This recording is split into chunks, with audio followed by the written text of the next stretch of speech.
Bonjour à tous, devant moi j'ai le Galaxy S26. Et laissez-moi vous montrer comment désactiver les publicités et leur personnalisation.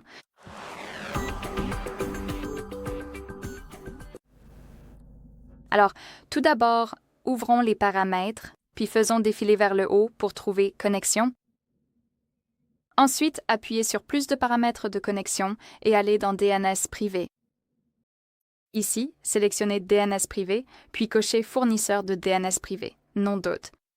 Et appuyez sur la section ici pour entrer dns.adguard.com. Et oh désolé, puis appuyez sur Enregistrer. Grâce à l'utilisation du DNS privé, oui, tout va bien. Grâce à la connexion avec le DNS privé, votre appareil va simplement limiter les publicités. Dans mon cas, il y a un problème, mais oui, essayez simplement de votre côté. Peut-être qu'il faut juste un peu de temps, vous savez, pour se connecter. Une autre chose que je vous recommande vivement de faire est de retourner dans les paramètres, puis de faire défiler tout en bas.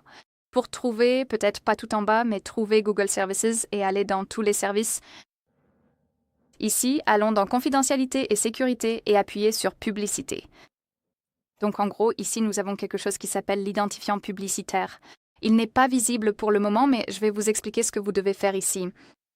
Et la confidentialité, l'identifiant publicitaire est cette chose qui suit vos recherches, disons, et ensuite vous montre des publicités personnalisées.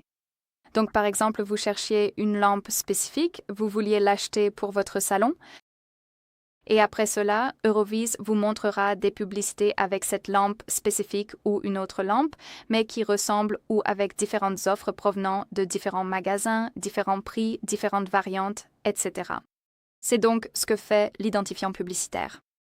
Et supprimer l'identifiant publicitaire, cela ne supprimera peut-être pas forcément cela ne va pas forcément limiter la quantité ou le nombre de publicités, mais cela va limiter la personnalisation de ces annonces. Donc, en gros, si vous avez quelque chose comme ça, vous aurez ici deux options différentes.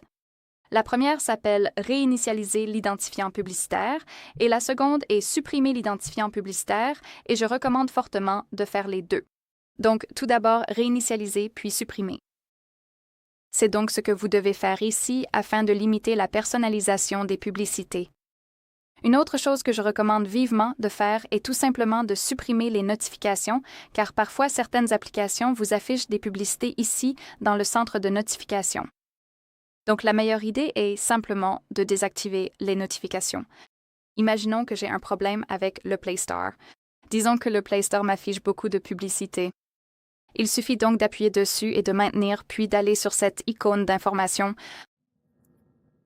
Ici, nous avons la section des notifications, et malheureusement, sur cet appareil, enfin globalement sur Samsung, nous n'avons pas différentes catégories.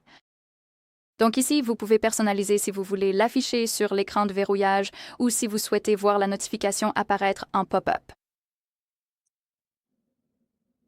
Ici, vous pouvez afficher ou masquer le contenu lorsque l'appareil est verrouillé.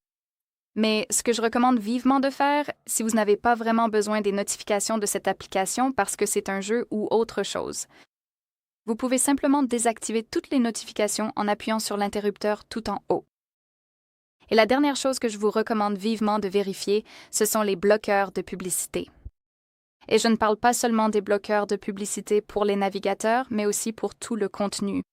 Donc, il suffit d'aller sur le Play Store, bien sûr, il faut être connecté, etc. Ensuite, allez dans la barre de recherche et tapez Adblock, Adblocker ou tout autre terme similaire. Et je n'ai pas de connexion Internet, donc c'est probablement pour ça que le DNS privé n'a pas fonctionné parce que je n'ai pas de connexion Internet. Laissez-moi donc me connecter rapidement à Internet. Voilà, je voulais juste confirmer que je me suis connectée au Wi-Fi. Et maintenant, le DNS privé fonctionne, donc nous n'avons plus le message indiquant qu'il n'a pas pu se connecter, mais il est bien configuré. Donc, juste une petite précision, laissez-moi retourner sur le Play Store. Entrons dans AdBlock et voici les résultats. Et, comme je l'ai dit, il ne s'agit pas seulement des résultats pour le navigateur. Mais ici, nous avons par exemple, pour Samsung Internet, si vous utilisez celui-ci, nous avons aussi l'adblocker pour Android et nous avons le bloqueur de contenu, etc. Je vous recommande donc vivement de vérifier les options disponibles et, oui, de télécharger celles que vous utiliserez. Très bien, ce sera tout. Merci beaucoup d'avoir regardé. Merci d'appuyer sur le bouton d'abonnement et de laisser un pouce en l'air